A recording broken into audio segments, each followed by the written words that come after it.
इतनी सुबह सुबह कहाँ से आ रही हो? आपको दिखाई नहीं देता क्या? मैं फूल तोड़कर आ रही हूँ। तुम्हारा फूल तोड़ने का भूत अच्छा नहीं होगा। आप मुझे बेकार में बोल रहे हो। मुझे ये बिल्कुल भी पसंद नहीं है। मुझे बहुत ही गुस्सा आ रहा है। आप अपना काम करो। फूल तोड़ते समय डालिए तुम तोड़ती हो, मगर गांव के लोग मुझे सुनाते हैं। अब से ये सारी बातें तुम सुनोगी, ठीक है? रूपा, ओ रूपा, तालाब से पानी लेने नहीं चलोगी क्या? नहीं चलूंगी। वैसे भी पानी घर में खत्म हो गया है। इतना कहकर वो दोनों पानी भरने के लिए तालाब के पास जाती हैं। सुनना बेटा, जरा सुनो बेटी, क्या तुम मुझे भी थोड़ा सा पानी भरकर दे दोगी क्या? क्यों, तुम अपना काम खुद नहीं कर सकते हो क्या? अरे बेटा, मेरी उम्र हो गई है, मैं ठीक से चल भी नहीं पाता हूँ, तो फिर पानी कैसे भरूंगा? तुम ही थोड़ा सा दे दो। तो क्या हमसे पूछकर बुढ़ा हुआ था? खुद ही तो बुढ़ा हुआ है। रूपा, तुम क्या बोल रही हो? कोई ऐसे बात करता है क्या? तुम चुप रहो और हम तुम्हारे नौकर नहीं हैं। अपना काम खुद करो, वरना चुपचाप बैठे रहो। आप दुखी मत होइए बाबा, दरअसल रूपा दिल की बुरी नहीं है। मैं आपके लिए पानी भरकर लेकर आती हूँ। इतना कहकर वो तालाब से पानी भरती नंदिनी, है। तुम्हें मैंने एक बार मना कर दिया, तो फिर तुम वो बुढ़े के लिए पानी क्यों भर रही हो? हाँ, क्यों भरा? गुस्सा मत हो रूपा बहन, तुम बताओ मैं क्या करूँ? बेचारे वो बूढ़े बाबा ये पानी कैसे लेकर आते? किसी की मदद करनी चाहिए रूपा बहन। इतना कहकर नंदिनी पानी लेकर जाती है। मुझे समझ नहीं आता, क्या हर बार अच्छी बनती है? आज दोनों को खरी खोटी सुना ही देती हूँ। दादाजी, पानी कहाँ रखूं मैं?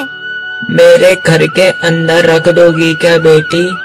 लोगों को अपनी मीठी बोली से अपनी बातों में भेला फुसलाकर अच्छी तरह से काम निकलवाना तुम जानते हो। नहीं नहीं मेरी बच्ची, नहीं। जिसका जैसा कर्म होता है, मैं उससे वैसे ही बात करता हूँ। ज्यादा बकवास मत करो। ये क्या इतने सारे मटके? इतने सारे मटके का दादाजी आप क्या करते हो? अरे बाप रे, ये तो सोने का मटका है। दादाजी, आपके घर में इतने सारे मटके क्यों रखे हैं? अरे तू अभी भी नहीं समझी? तेरे जैसी औरतों को भेला फुसला कर इसने इतने सारे मटके इकट्ठा किए हैं।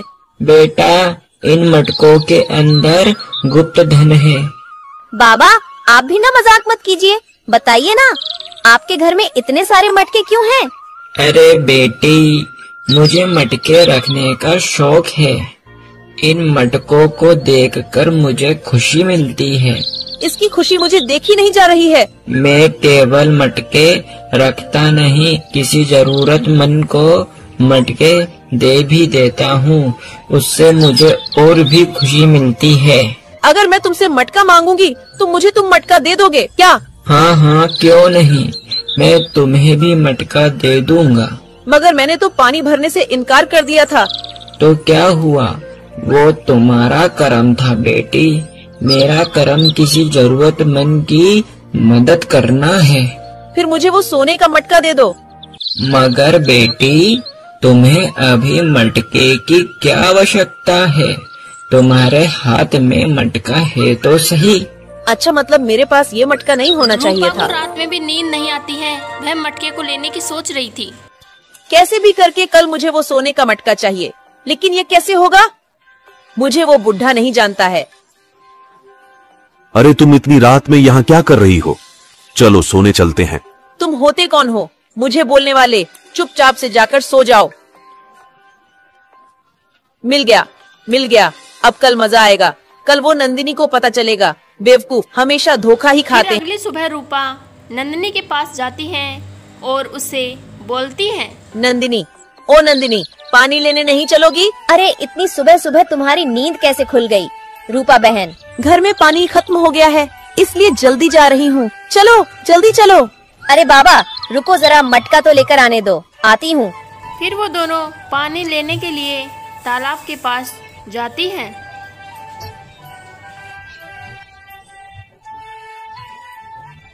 क्या इतनी जल्दी है? तो जल्दी से पानी भर लो, फिर बूढ़े बाबा का पानी भी भरना है, फिर अपन घर चलेंगे। नंदिनी, जरा मेरा मटका पकड़ना। वह नंदिनी को मटका पकड़ाकर उसे धक्को देती है। उई माँ, नंदिनी तुम्हें कहीं लगी तो नहीं? वो मेरा जरा पैर फिसल गया था, तो तुम्हें कहीं चोट तो नहीं लगी? नहीं, मुझे चोट नहीं लगी, पर वो मटके नहीं मिलेंगे। नहीं मिलेंगे मतलब मामूली से 2 मटके तुमसे संभले नहीं गए।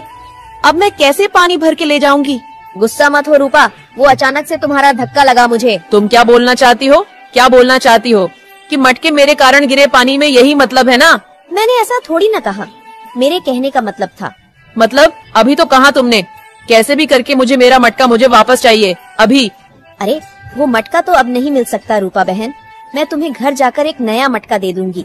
कैसे भी करके मुझे मेरा मटका मुझे वापस चाहिए अभी। अरे मुझे घर जल्दी पानी लेकर जाना था, ये नंदिनी ने पूरा काम बिगाड़ दिया। तुम गुस्सा मत हो रूपा बहन। अरे क्या हुआ, इतनी सुबह सुबह क्यों चिल्ला रहे हो? क्या बताऊं दादाजी, ये बेवकूफ नंदिनी ने मेरा मटका पानी में गिरा दिया। क्या बात है नंदिनी बेटी? कुछ भी बताने का मुंह है इसका। मेरा इतना कीमती मटका इस बेवकूफ ने पानी में गिरा दिया। मुझे जल्दी से पानी भरकर घर भी जाना था। बेवकूफ कहीं की। मेरा मटका भी तो गया तुम्हारे साथ। अरे तो तुम झगड़ क्यों रहे हो? वो एक मटका ही तो था। आओ यहाँ आओ, मेरे घर के अंदर आओ। आओ, तुम दोनों को मैं मटका दूंगा, ठीक है? मेरे पास तो खूब सारे मटके हैं, ले लो। रूपा, जो तुम्हें चाहिए वो मटका तुम ले सकती हो। रूपा सोने का मटका लेती। दादाजी मैं यह वाला मटका लूंगी। ठीक है, वो ही मटका तुम ले लो। अरे नंदिनी बेटा, तुम भी तो मटका लो। नहीं दादाजी, मेरे घर में एक मटका रखा है, मैं उसे ही ले लूंगी, मुझे नहीं चाहिए मटका। बेटा फिर भी मैं तुम्हें देना चाहता हूँ, ले लो नंदिनी बेटा, तुम भी एक मटका ले लो। ठीक है बेटा, अब तुम खुश हो ना? अब यह सोने का मटका मेरा है, कितनी खुशी की बात है। नंदिनी जल्दी से पानी भरकर मुझे घर भी जाना है, जल्दी करो। अरे रुको, पहले दादाजी के लिए तालाब में से पानी तो भरकर लाने दो, फिर चलेंगे। नहीं बेटी नहीं, आज मुझे पानी नहीं चाहिए, मेरे पास कल का पानी रखा हुआ है। तुम अब घर जाओ। पानी लेकर अब वो दोनों अपने अपने घर आ जाती हैं। अब इस मटके में से पानी फेंककर इसे शहर में बेचकर बहुत सारे गहने खरीदूंगी, बहुत सारे, और इसी गांव में बहुत सारी जमीन खरीदूंगी। क्या है, कितने सारे कीड़े, कोई बचाओ बचाओ, इतने सारे कीड़े। मेरा चेहरा, ये क्या हालत हो गई है। अब मैं सब समझ गई हूँ, उस बूढ़े को मैं नहीं छोड़ूंगी। शैतान बूढ़े, तूने ये क्या किया मेरे साथ में? मेरे साथ तुमने ऐसा क्यों किया? आखिर क्यों? मैंने तुम्हारा क्या बिगाड़ा था? तुमने मेरे साथ ऐसा क्यों किया? क्या हुआ रूपा, मुझे क्यों याद कर रही हो? मेरे साथ तुमने ऐसा क्यों किया? आखिर क्यों? मैंने तुम्हारा क्या बिगाड़ा था? तुमने मेरे साथ ऐसा क्यों किया? ये दशा खुद ही हो। हाँ, वो सारे कर्मों के फल के घड़े थे, समझी? हम अपने जीवन में जैसे कर्म करते हैं, ठीक वैसा ही फल हमें मिलता है। तुम झगड़ालू हो, तुम लालची हो, तुमने अपना भाग्य स्वयं ही चुना और तुम लालची हो, इसीलिए तुम्हारे चेहरे की ये दशा तुम्हारे कर्मों के फल के रूप में हुई है। अब भी वक्त है बेटी, सुधर जाओ। सुधर जाओगी तो सब अपने आप ही ठीक हो जाएगा, सब ठीक हो जाएगा। इसीलिए इंसान को सदैव अच्छे कर्म ही करने चाहिए। और फिर वह नंदिनी को क्या मिलेगा? जरूर मिलेगा बेटी, उसे भी उसके कर्मों का फल जरूर मिलेगा।